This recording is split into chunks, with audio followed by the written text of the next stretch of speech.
Well, nothing much to incrementally update with regards to the market. Maybe a stock such as Torrent Pharmaceuticals should come up for you. That stock is down around 2%.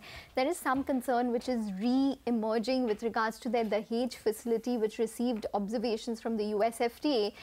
Though it's been highlighted, I think it is just a bit of a fear with regards to what could happen to that particular facility. It's a repeat observation. Some maybe observations are of concern to the market. But we have a CNBC-TV18 exclusive. Sources on Mindtree are telling us about the unparliamentary language used in the blog and press conference by promoters. So maybe we can just get that story in right now. And IDC is the Independent Directors Committee. Any more updates? No, we'll wait by to get further details. The board has believed the management was emotional but could have handled the situation better. So yeah, that's some incremental news flow that's coming in there. We'll try to get in our reporter to fill us in. And the board believes calling L&T takeover Me Too movement as inappropriate. I think that's a consensus. And bulldozer was inappropriate. So those are some updates which are coming in. We'll get to that exclusive in just a bit, in just a couple of minutes. But before that, the Polycab India IPO issue has opened today.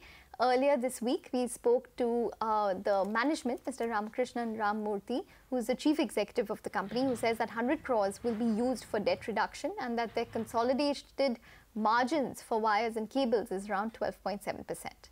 Listen in. What we are doing is approximately around 1350 crores is the total issue size. And in terms of the secondary offering, it's about 950 crores. And about 400 crores is the primary that goes into the company. About 100 crores will go into debt redemption, and about 100 crores will be for other corporate purposes. And about 200 crores will be used for funding our working capital needs. Today in the organized sector in the country, we have about 18% market share in the entire industry, which also has 34% in terms of the unorganized sector. We have a market share of 12%. The consolidated EBITDA in terms of the cable and wire part of the business is at about 12.7%. And I'm not allowed to speak about the split between the two, but the wires tend to be a little more profitable and the cables. We throw up a lot of internal accruals.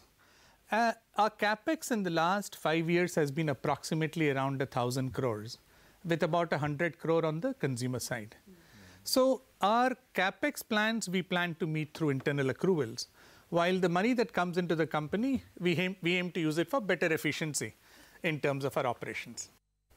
All right, then moving on, due to growing concerns around the pension returns from the EPFO, board members have started mulling a revamped strategy to enhance the pension schemes for its 4 crore subscribers.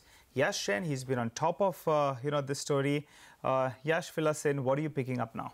So, Nigel, of course, EPFO has about 4 crore pension subscribers, as you said. The essential concern here is that the pension which EPFO has been providing to its subscribers, now some of the board members there feel that it's not very impressive if it compares to other pension schemes, be it the National Pension Scheme, of course, the most famous one, be it the pension scheme which was announced by the Finance Minister in the interim budget, which essentially plans to give 3,000 rupees per month to employees of the unorganized space.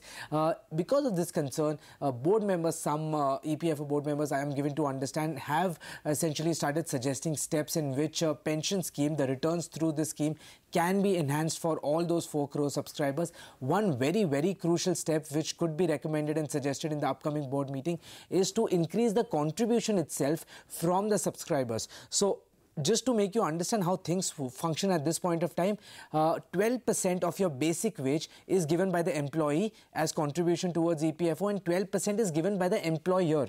Now, the 12% which comes from employer, 8.33% out of it goes towards the pension portfolio, which is EPS, Employee Pension Scheme, and the balance 3.67% goes towards the Provident Fund.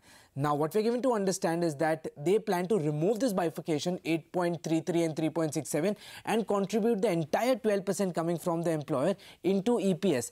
Just going by the thinking that if the contribution increases, of course, the kitty would widen and they would be able to give a better return as far as the pension is concerned, which could match up to the scheme schemes, as I mentioned, which is NPS or the Prime Minister announced scheme.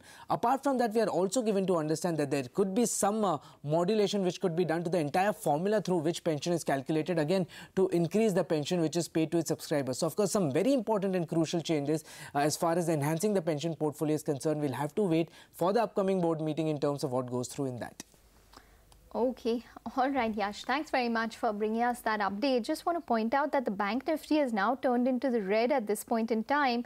And in terms of the constituents, it's SBI, PNB, BOB, Axis, ICICI Bank, which have actually given up a little bit of gains at this point. So you can see all of those stocks should come up for you, and maybe the constituents of the Bank Nifty should come up as well. So as you can see on your screen, those are a couple of stocks which are actually weighing the Bank Nifty down.